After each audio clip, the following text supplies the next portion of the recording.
kami ni Bongbong, alam na ng buong pamilya, ang problema sa kanya. Sa totoo lang mababasa naman na lahat ang mga testimonya ng aking ama patungkol sa kanyang ugali at gawain noon. Dahil may tatay pa kami, hindi ko pa siya responsibilidad.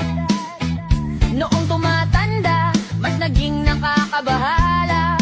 Batid ko na nagdadrak siya. Nalaman ko at ng pamilya, nalaman ng pamilya, seryoso ito.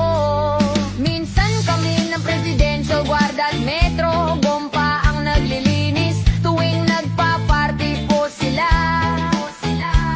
Nabuhay kaming magkakapatid de sa ibang bansa. Kami lang kinumbinsi ko pa si Bongbong, pakasalan mo na si Lisa, naisip ko noon.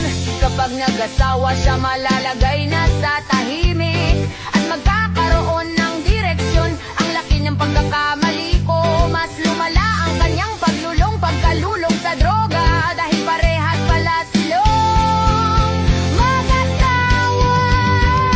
Naging gobernador siya ng Ilocos. Alam ng mga tao doon na halos hindi siya pumapasok tuwing kukumprontahin ko siya.